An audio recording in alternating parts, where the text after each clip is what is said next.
Game Fish and Park Committee to order. I know there are a lot of other committees meeting right now, and we are missing some members, but please be patient and bear with them. To all the folks who've come today, we do have a lot of legislation that's traveling around the committees, and some of these committees are taking important votes. So hopefully some of these representatives will come in. But barring that, this is the first meeting of the Game Fish and Parks Committee for this particular session. And as we always do, we've got a tradition of bringing the DNR Commissioner, our friend Mark Williams, in and just sort of hearing from DNR and letting him give us an update along with any of the directors or any of the folks that he wants to bring up and tell us what's going on within DNR and all of our different divisions. So with that, Commissioner, welcome, and as we always do, an update. As the chairman said, I'm Mark Williams, Commissioner of the Department of Natural Resources. Before we begin, I want to thank all of you for serving on the best committee in state government, and thank you for your service. I'd also like to express my gratitude for your hard work on HB 208 during last session. That bill allowed us to increase our hunting and fishing licenses to the southeastern average. I'm pleased to say that we are currently on track with our revenue projections. We are also greatly enjoying the stories and photos sent in from across the state by our new hunters and anglers. In a few minutes, you'll hear from each of our divisions about what is occurring throughout DNR, as well as what our plans are as we move through 2018. Unfortunately, our Historic Preservation Division isn't able to be here with us today, so I would quickly like to say a few words on their behalf. Georgia is currently home to more than 84,000 properties listed on the National Register of Historic Places, or NRHP for short. The NRHP is our nation's official list of historic properties worthy of preservation. The list acknowledges a property's significance and make it eligible for federal and state tax credits and grants. Last year, HPD staff conducted over 3,000 environmental reviews of federal projects as part of a consultation process to help agencies comply with the National Historic Preservation Act of 1966. We are honored that HPD is a recognized leader in the National Certified Local Government Program. The program is a partnership between the National Park Service, SHPO, and local jurisdictions. Certification gives local communities a local planning tool to control development of their historic downtowns, as well as access to federal pass-through grants. There are 95 CLGs in Georgia, with several more being added annually. We're going to do the video. Mr. Chairman, before I start introducing the different divisions, as you know,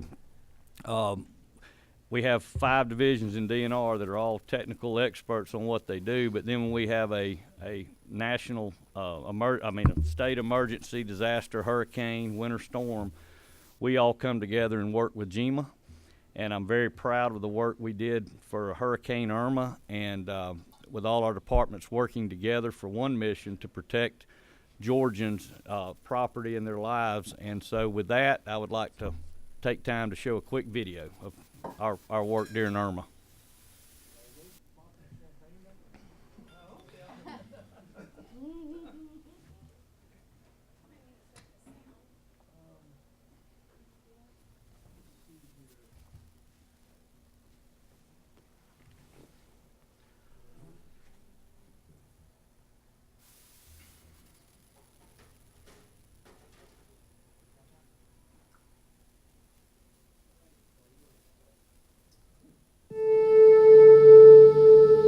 The days leading up to Irma, we're like every other Georgian. We're watching the news. Tracking Hurricane Irma as it moves closer to making landfall in the U.S. They start making their predictions. Let's get that update on Hurricane Irma. The sheer unrelenting force of Hurricane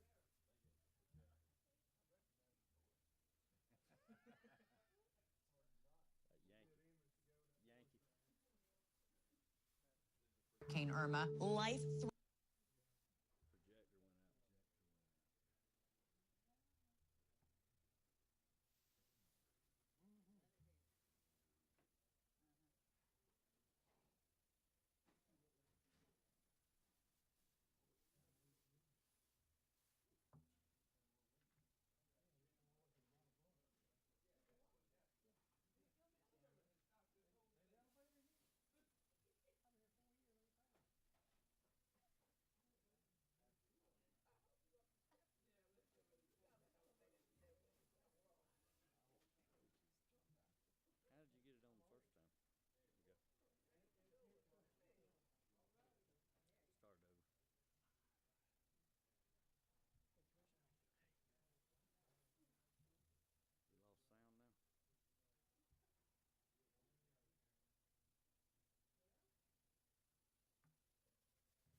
March expected. The afternoon, everything's shifting toward the northward, and then gradually.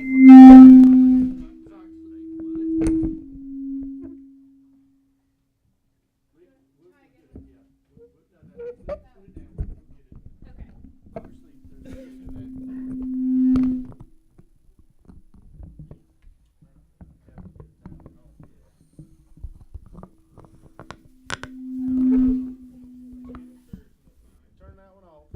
Turn that table mic off.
Committee before. Oh, there's the volume.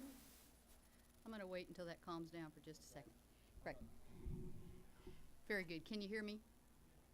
Very good. All right, I'm just going to run through a couple of slides. I think you have it in your packet, but you know that Georgia State Parks and Historic Sites has 3 primary missions.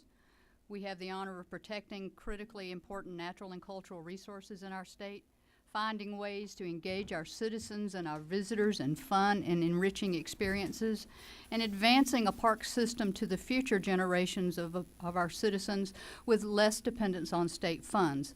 So for the past few years, we've been looking at our system, which is 85,000 acres plus, 300 full-time and 200 or 300 part-time people. So we're a lean machine, but provide great opportunities statewide. The first part of our mission is to protect, and that's our stewardship mission. As you may know, we have tremendous opportunities for environmental protection and conservation in the 85,000 acres in our system. We work with the Wildlife Resources Division and others to help us manage these so that we can ensure that they are here for future generations. We also work with our Historic Preservation Division to take care of the multiple buildings and historic assets we have in our system, because we want to find ways to engage our citizens in these in ways that they have fun, they want to really support the state park system and come back again and again. And because there's so many things to do, we invite them to stay over, because 60% of the revenue that we generate is from camping and cottages. So we really want to make sure that those experiences are the best they can be, because that's what we recognize as our drivers. So we want to advance a position of a positive vision for our sites, because we know that our goals are to have healthy resources, happy customers, and a sustainable future. So what we'll be looking forward in the 2018 is a list of things that we're already basically doing to continue the positive trends that we're on in our system. So we think this is important because our Georgians think this is important. Last year, we served over 10 million people at our various state parks and historic sites, and that translated into over $1 billion of economic energy for our state and our local communities. And it's because of these reasons, to protect our resources, engage our citizens, and advance a positive system to our state and the value that we have to our state, that we very much appreciate your support and continued interest in the future of a positive state park system. So I'll stop right there and see if there's any questions. Committee. Go Tom. Becky, you know I'm all behind State Park. Yes, sir. But it's not a question so much as it might be a suggestion that won't cost you anything but a piece of paper. Several years ago, y'all gave all of us park passes. And a lot of times, especially when we're on this Rural Development Council, we're riding all over the state of Georgia. And go by a state park, and I'm apt to, if I got a minute, just turn in and ride through the park. Just look and see what they might be doing at one that might work where I live. I got 4 state parks in Yes, my you do. district. And, you know, it would encourage us just to circle through and see what y'all have. Okay. And might help get you out in front of us, especially the people from the metro area. I get what state parks do. Yes, sir. It's a great idea. It's just a suggestion. We'll talk it It won't cost through. you anything other than, it's not that you're losing any money by giving it to us. I'm not asking for a handout either, but We understand, and we want you to be familiar with the parks that are in your system as well as those across the state. So we'll talk with the commissioner about that. I mean, you know, if you got it in the car, you.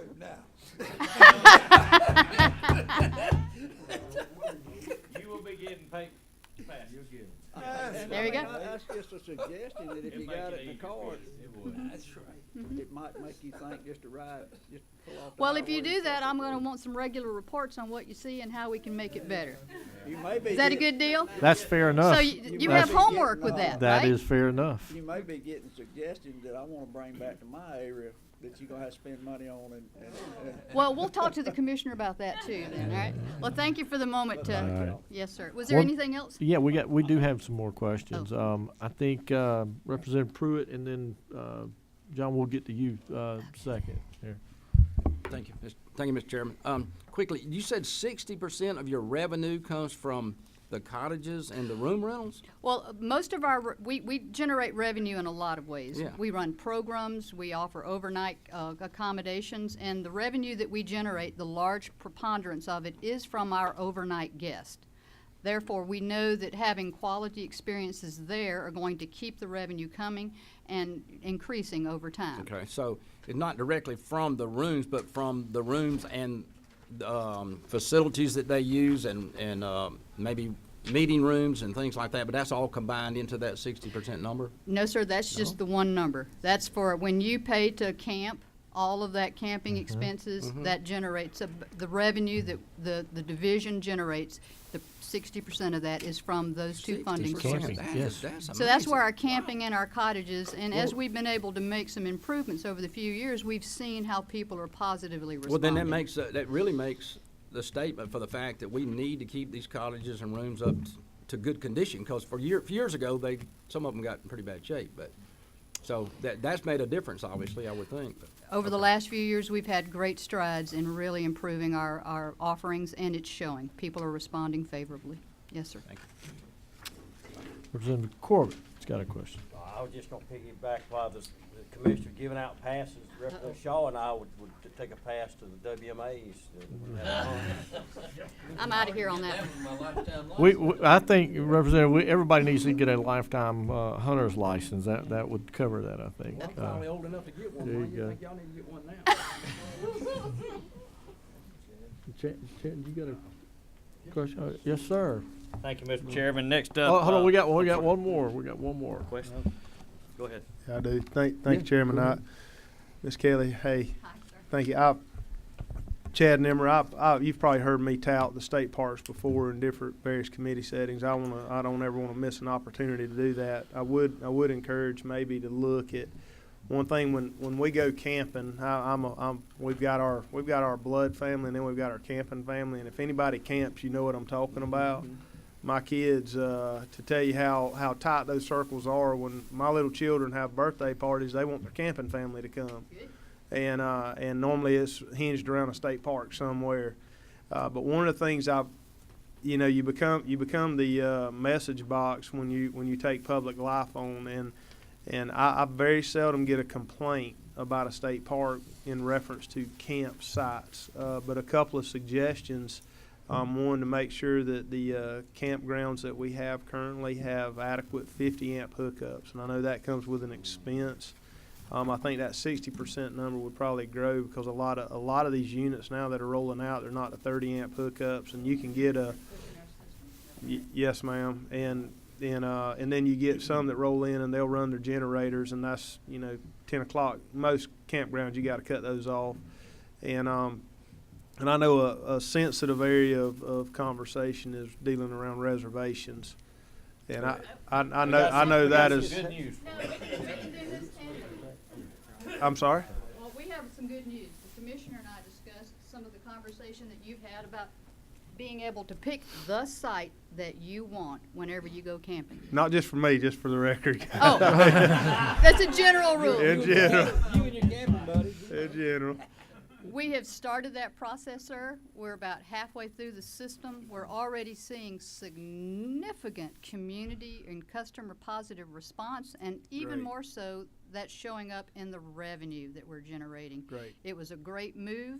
Thank you, sir. Thank you, sir, for pushing us into that point to consider it. We've moved that way, and it's a positive move for us. It's going to take us a little time because we have 1,500 to 2,000 campsites Sure. that Yes, have ma'am. to transition. But it's underway now. I think that was excellent. Thank you very Yes, much, sir. and I appreciate Thank the you. work that y'all do. And real quick, and to piggyback off of what Chairman Nimmer is saying is the importance of what we're doing is from a capital improvement point of view, whether it's the cost that's going into the electrical outlets that support the campers, or whether it's capital that's going into the cottages. My question is, and it may be good for this committee, and I'm sure y'all have done it through the Appropriations Committee, but is there a priority? I mean, as far as funding that we may be able to help either as members of the Appropriations Committee here, but also to help encourage our friends to look at these issues, these capital improvements that we need in our parks.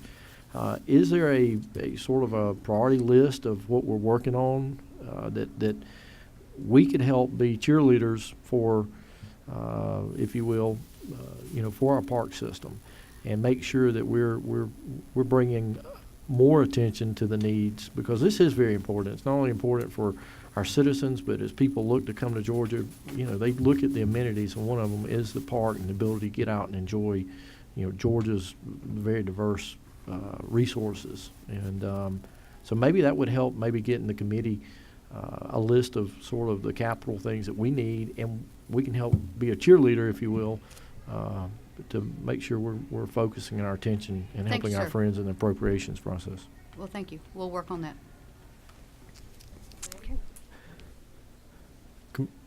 All right. WRD. All right, Mark. Thank you, Mr. Chairman, members of the committee. It's always a pleasure to be here. I also would like to thank you for your service, but also tell you how much I appreciate being in front of y'all, because it's always nice to be in front of fellow enthusiasts and participators in recreation out there. So hope to see y'all out at some point. You can always invite me out if you'd like. Work for Wildlife Resources Division. I am the assistant director, and WRD, while we serve a lot of functions, primarily known as the science arm dealing with freshwater fisheries and terrestrial wildlife within the state of Georgia. And while we feel we serve all of the citizens of Georgia, quite frankly, we consider this group here to be our primary constituency. These are the folks that interact regularly in the activities that we promote, that we also manage for. We got more than 1 million anglers, got a lot of recreational shooters, more than 600,000 hunters. The big part of that is wildlife watchers. So our primary constituency is really more than a third of the citizens of Georgia, but we certainly interact with everybody. We've got, as a division, about 350 full-time employees. We're divided into 3 different sections that help us manage that resource appropriately. Our sections are game management, that has land management responsibilities for our WMAs. They also are responsible for those species that are hunted, helping to set regulations as well as doing scientific management of those species as well. Our other section is fisheries management. That's our freshwater fisheries section. They have essentially the same responsibilities as our game management staff, except they deal with the reservoirs, the freshwater rivers, and the streams here in Georgia, and the sport fish associated with them. And last but not least, our other section is our non-game conservation section. Probably our smallest section, but has the bulk of responsibility related to number of species. 95% of the species in the state of Georgia are neither hunted nor fished, and this section is the one that has responsibility for them. They are the ones that you hear talk about threatened and endangered species, because that is one of their primary functions. If you'll go ahead. Related to our interaction with our constituents, our primary interactions happen at our public facilities, and we have a lot of them. You can see here we got over 100 wildlife management areas, more than 1 million acres of public land that we're managing for folks to come out and either hunt on, wildlife watch on, camp on, hike on. Throughout the year we have access to those. We have 10 public fishing areas, which are the water side of our land management, and we have a little bit higher level of management in those lakes associated with those public fishing areas. Hatcheries, where we're producing fish for stocking in our reservoirs, rivers, and our PFAs. We have an expansive boat ramp program spread across Georgia. We have responsibility for 152 of those boat ramps. We also do conservation education. 7 centers also spread around the state. Our primary facility, and one if you have not had the opportunity to visit, although we've hosted this committee at one time in the past, is our Charlie Elliott Wildlife Center, which is just below our headquarters office in Social Circle. It's in Mansfield, Georgia. We have shooting ranges. Those recreational shooters, a lot of demand for time and quality ranges. We have 17 shooting ranges spread across the state. Not all of those are manned. 4 of them primarily have staffing. The rest are a little bit more primitive facilities, but we do have an opportunity for folks to go out and utilize them. In association with those and in other areas on some of our properties are 22 archery ranges. All of these activities are things we promote. Yes, sir. I know it said 152 boat ranges. Yes, sir. Are those new or those old ones? Or? It's a mixture. Some of them are new, some of them are old, some are in better shape than others, and some of them are quite frankly tournament ramps that can harvest. I think that's a good question, but what I want to do is let's get through the presentation. I think Representative we'll talk more maybe detail about what we're doing. I know all the funds have not come in yet from the license, but we're starting to look at that, and maybe we talk about some of the areas that we're going to start looking and seeing some of, House Bill 208 and the contribution that our hunters and fishermen have made, where we're going to start to see some of the boat ramp access, things like that. That may be a good question that we can follow back up on. Thank you, Mr. Chairman. And to that point, and my last slide is just to reiterate what we have, information we provided to this committee as far as big buckets go and where we plan on focusing those dollars that are going to come to us. And thank you very much for your support on that. Enhanced public access on waters and on our public lands, and that's going to be through road improvements as well as building and public boat ramps, whether renovating or putting new ramps in places where we know they are needed. So obviously improving fish and wildlife habitats, that's primarily what we do. We see opportunity to grow a heck of a lot more fish in some of our facilities through some renovations that are associated with some of our plans, and enhancing the shooting ranges. Those recreational shooters pour a lot of federal dollars into our budget annually through the Pittman-Robertson Act, and they have greater and greater demands related to those facilities, and we want to accommodate them. So that's where we're going to be focusing our efforts in the big picture for those House Bill 208. With that, I'm done. Questions, Thank you, Mr. Chairman. committee? Thank you, Mark. I do have a quick question. Okay. We don't have to use the microphone, do we? Yeah, I want everybody All here. right. Yeah. On the, right there where it talks about improved fish and wildlife populations and habitats, I think, we had met a couple of times with Commissioner Williams and others about the habitat restoration for the Noise Cut Dover Bluff area down there. Would that be considered something that is, habitat restoration? Is that something that could be possibly funded through wildlife populations and habitats, because they have proven that it was affecting some of the fish populations in that area because of the saltwater problems, but then habitat for those estuaries, and would that be something that would qualify for funding through that? We're actually on the freshwater side, so certainly above the salinity line is habitat for fish populations that we could affect with some of those dollars. On the other side of the salinity line in the estuaries and all, of course, Coastal Resources is getting some portion of those House Bill 208.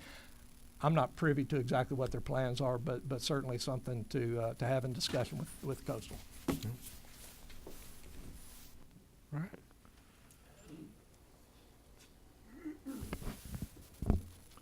All right. Colonel, how are you doing? I'm great today. How are you? I'm doing good. Mr. Chairman, committee members, appreciate the opportunity, first of all, to be here. Kind of give you an overview of what our division does. We really appreciate your support for our department as a whole. I think all of you know what a game warden does for a living, but just a couple of things. We're the oldest state law enforcement agency in Georgia. We're proud of that. Founded in 1911. And our core mission within the state of Georgia for game wardens, you know, what I call conservation law enforcement. That's enforcing the hunting, the fishing, the boating, the environmental laws. Of course, we've got all the coastal related duties that we have there, enforcement of commercial fishing there on the coast. We also do a lot of search and rescue related operations, as well as helping to conduct the mandated hunter ed and boater education courses in our state. And as Mark Whitney has already talked about, you know, there's a lot of recreational opportunities in this state. Our state is really blessed to have the opportunities for the citizens we have. So on our side of the street, we do all the enforcement that's associated with that. We do the public safety on all of our DNR controlled properties, whether that's the state parks, the wildlife management areas, or the public fishing areas. And we also have the waterways that we're responsible for within the state of Georgia. You know, basically we have Georgia's Navy with the boats that we have for the enforcement piece here. 16,000 miles of rivers, 500,000 acres of impounded waters in our state, and then you have 100 linear miles of coastline. Another great opportunity for recreation for our state. A couple of things with our search, rescue, recovery operations that we do. Typically, we average around 50 drownings that our officers have to work every year. There's a copy of our FY17 annual report, which we worked 61 drownings that particular year. You know, our officers, that's a very huge time investment. They've done really good with technology when it comes to underwater recovery, with a side scan, sector scan, and a remote control underwater vehicle for body recovery. And there's stages that they use to identify that. Our game wardens have become very innovative with our little underwater remote control vehicle. It's just a real small piece of equipment, but they've taken an animal snare with a rope attached to it, and when they locate a drowning victim, they can actually, if they can get the snare on an appendage of the body, they can actually retrieve the body without even putting a diver in the water. Very innovative with something very simplistic. It's what we call law enforcement off the pavement for the services that we provide. You know, our officers have very unique skill sets and very unique equipment, probably the most versatile peace officer that there is in the state of Georgia. Just a little bit of everywhere that we have going on. And because of that, we get pulled to additional duties outside of our core mission. We have officers who get pulled for the Georgia Body Recovery Team, the Governor's Drug Task Force, Georgia Counterterrorism Task Force, and again, the Child Abduction Response Team that the state of Georgia has. And the reason for that, if it's water or woods, that's our niche. That's where we're called to assist with. We also do a lot of public education, getting our officers to the schools different locations, civic groups, to let them know what's going on with DNR as a whole, and to get them that hook to hopefully help get them out involved with the outdoors. Currently, and this number's changed since we put this together, but we got 201 game wardens in the state, 216 allocated positions. We just put 18 game wardens on January 1 of this year, and those are in the academy. It takes about a year to get them up to speed to be able to be out working. As of today, we've got 43 counties without a resident game warden, and fortunately, because of your support for HB 208, we're going to be making some changes with that, fixing this issue, which we really appreciate that. Training academy, it takes about $143,000 to outfit a game warden, to be able to effectively do their job and get them through their basic training that's required for that. So that goes to our funding, which is very, very important to keep us up and operating. State funds are the vast majority of what keeps us operating. And I know that the chairman had asked about HB 208, and this is sort of our goals associated with that. With the supplemental money that's currently recommended in the budget, we're looking at hopefully hiring 17 additional game wardens this spring and put them on to be able to go through the academy. And that's for FY18, FY19. We hope to add an additional 10 game wardens and the equipment associated with putting them on. And then for 20 and 21, continue to work to we're able to put 40 new officers on, which will be a huge help for us with what our officers have going and the demands that we have on them. Any questions for that? Representative Corbin. Of your new hires, as far as retention, how's your retention rate? We're, currently we're probably around a 7% every year turnover. We've been fortunately pretty stable for the past few years because we've had officers from other divisions moving over to our division as we're going through a transition process, and has really helped with our stability. Over the next few years, we anticipate, due to retirements, and we do still have officers going to other agencies for better pay. You're going to have a certain percentage of that anyway. We think that will increase somewhat with our retention. Okay. Committee? Thank you for your support. Thank you, Colonel, for all you do and all of the wardens out there. We appreciate what y'all do. Thank you. Yes, sir. Thank you, Mr. Chairman. I wanted to say I'm sorry I'm going to have to leave for another meeting, but before I left, I certainly wanted to say this, that and Commissioner Williams can appreciate this. We lost in October. Most of the conservationists that I know and grew up with were never trained in conservation. They just did what was right by the land. And especially down my way, when you were an oyster picker, you always knew to leave some oysters for next season. And so, they were never trained. This came generation by generation. And when the great lovers of the land and the grand queen of the Gullah Geechee culture died on Sapelo in October, Cornelia Bailey, there was not a greater untrained authority in the history of the Gullah Geechee culture and how she lived on Sapelo her entire life. And when a unformally trained person who was a very successful authoress, she was a lecturer, and she was a confidant and an expert in the healing powers of nature. But when you die on Sapelo Island, population all of 80, and your obituary is in the New York Times, you were somebody. And I just wanted to pay homage to her and what she contributed to the coast of Georgia and to Georgia for so many years. Considered her a very dear friend, and I knew that she and the commissioner had a great working relationship down on Sapelo. I wanted to say that before I left. Thank you. I really appreciate that. She was a dear friend of the department, commissioners before me, but the true matriarch of that island. And it's not a formal structure as far as city council goes, but everybody went to Miss Cornelia. So We certainly miss her, so thank you for doing that.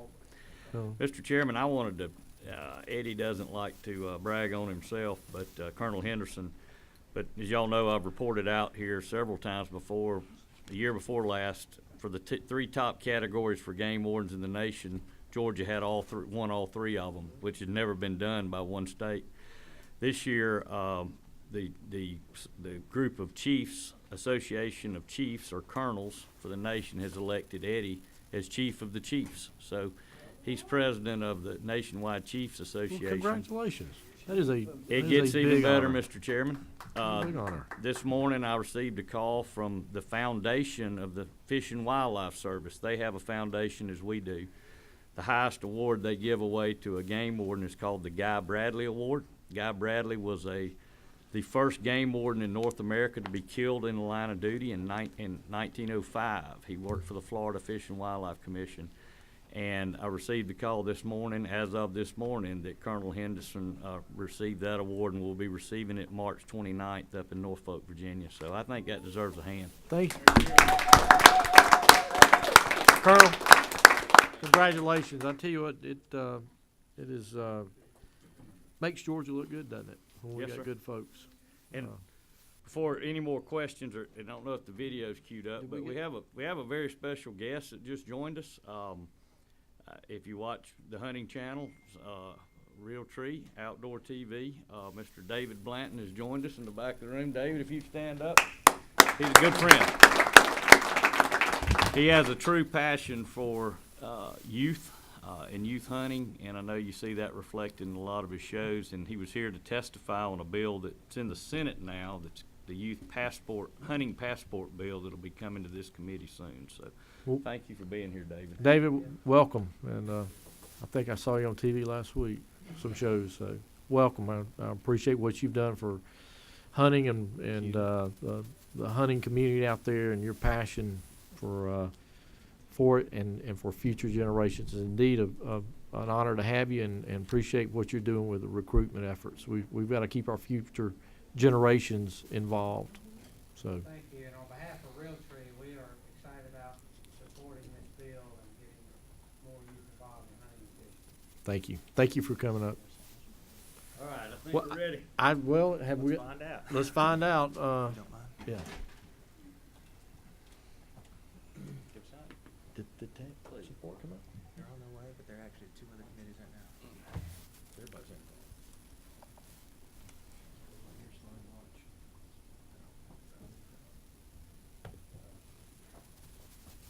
That's like rural broadband. That's pretty good. That's pretty good. That's what we see all.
Yeah, why don't we do that, and, because with these phones and all, everybody can watch it, and, I think that would be,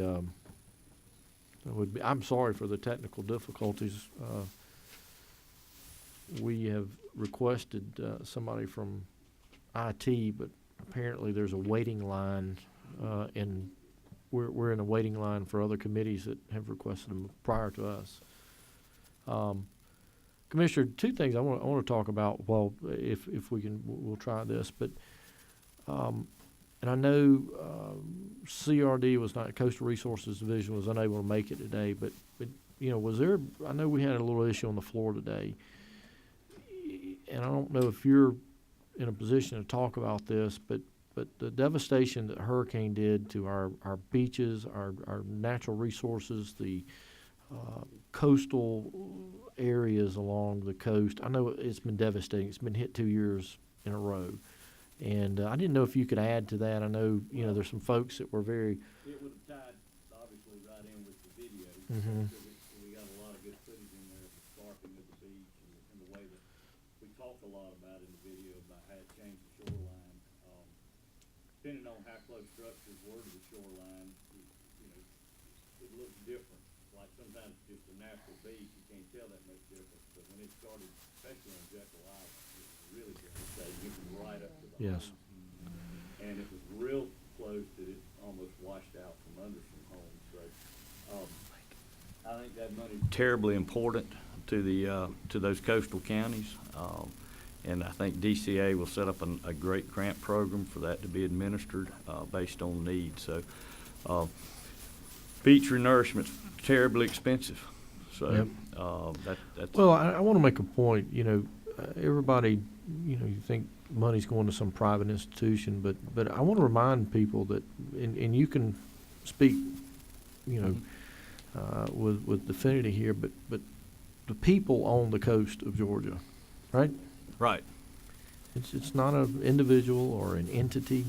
Well, It is the tourism, people's tourism is an economic driver down Yeah. there, and people like to go to nice beaches. And that from an ecological standpoint, it's important for sea turtle nesting and shorebirding. But the beach, if you haven't been down there since Irma, it's unrecognizable in some places from last year. It just looks so different. And, But my point is, it's not where the ocean starts is you know, the states, but I want to remind people that you know, the line is not necessarily where the water is it goes up, and Right. and that's state property. That's all of the people of Georgia's That's right. property. And so, the marsh belongs to all the and the state marsh, people. and that's what I would remind people in this committee is we hear things like we heard on the floor today, so misinformed about, you know, that's everybody's. That beach is everybody's. Mhm. That coastal shore belongs to the people of the state of Georgia. It is not a personal entity or a ownership of a property, or that's the state's. And I appreciate what y'all have done, and I appreciate your comments here. Very important. We have one of the most beautiful coasts, I think the most beautiful coast on the eastern seaboard, and the most unique and diverse coastline as far as habitat. And thank y'all for what you do in protecting it. And you've heard me quote this before, but in our little 100 miles, we have 1/3 of the entire salt marsh Yep. of the eastern seaboard of the United States in that 100 miles. So certainly worth protecting. It is, and in 2 years of hurricanes, it is certainly worth this state's time and resources to go back and make sure that we are building back those resources and helping them get back to where they should be. Thank you for what you're doing. I don't know if we've got contact yet with the IT, but one last thing, and I know, Commissioner, we're going to get more House Bill 208. I can't tell you how appreciative I am. I think everybody on this committee, not only Commissioner and everybody within DNR, but the hunting and fishing community, what this means to put additional resources back into the resource, okay, through our hunting and license fee. I hope, as there's a bill that is out there, that I personally am very, very much in favor of, and it's called GOSHA. And I know it's working its way through. We've got a constitutional amendment. That part is working, a resolution working through the House, through the Ways and Means. And then I think the enabling legislation through natural resources. I'm not sure where everything is, but again, another effort in which we're investing back into Georgia's resources. And as that bill, hopefully as that bill, I haven't got an update of where it stands, but as that bill moves through, I want to bring it to the attention of the committee. If you don't understand it, please take time to look at it, and if we can get a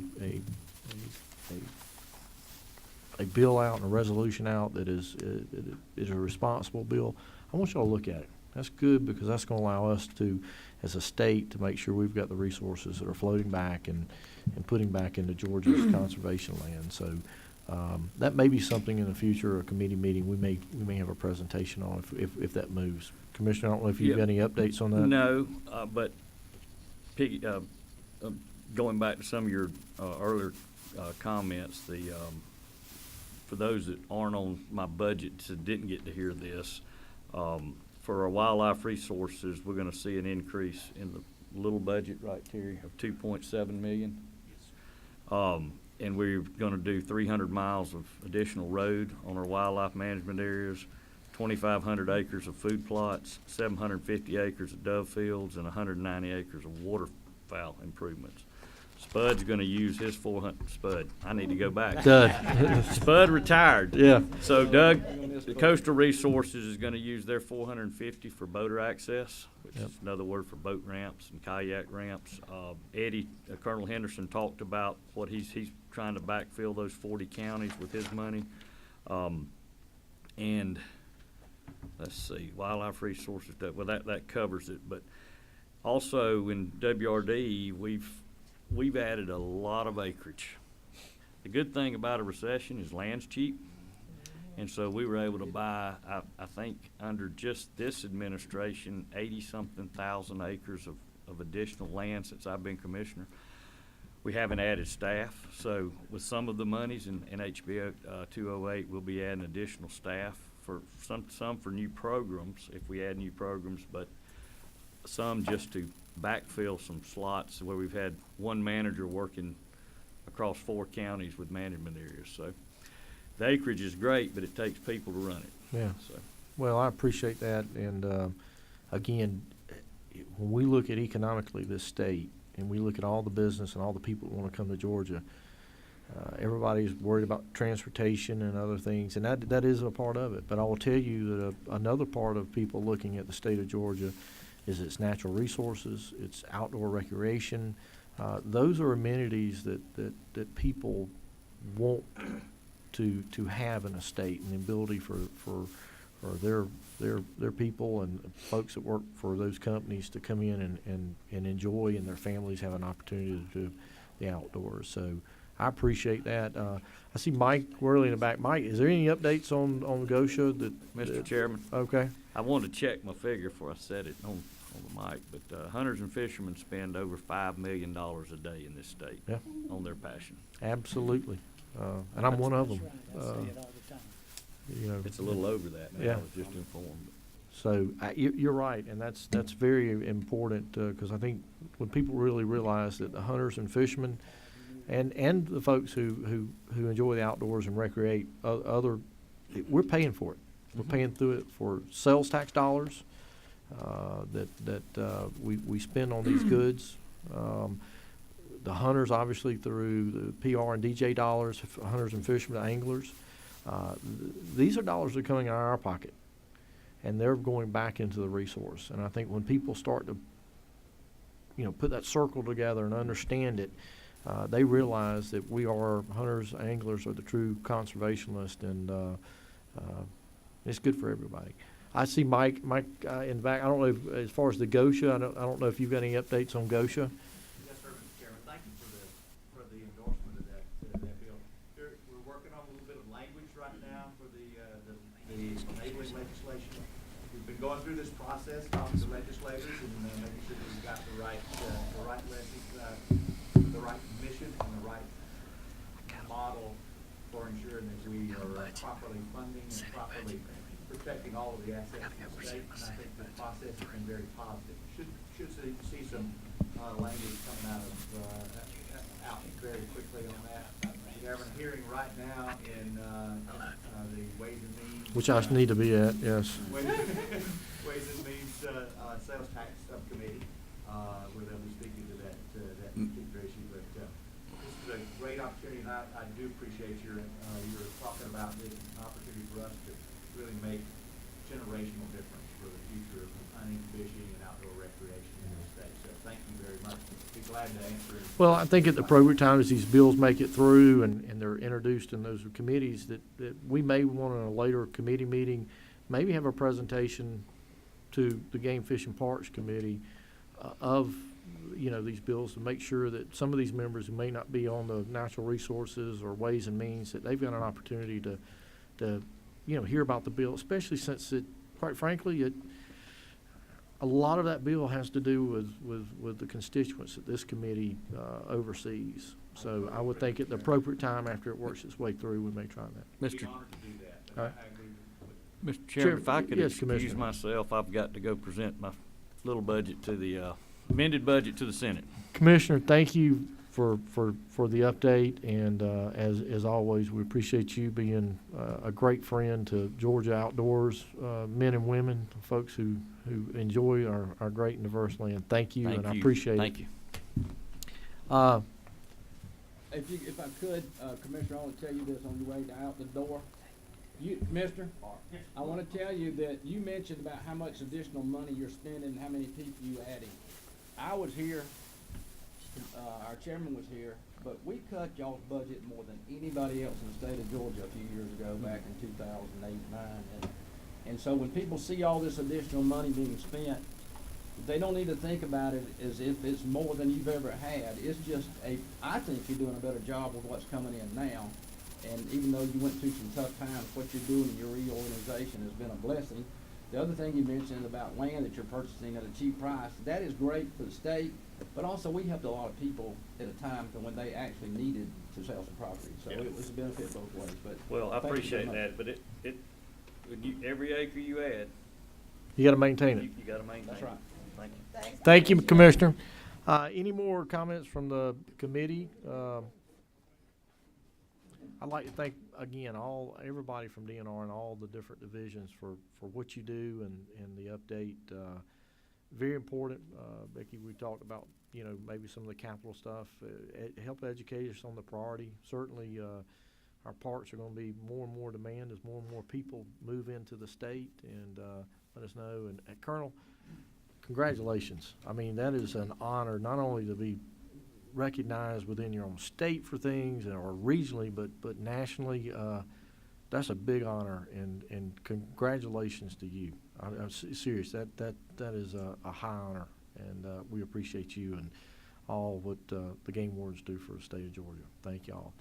To everyone, we are adjourned, and we'll set an agenda for the next meeting. Thanks. I wanted to see the video.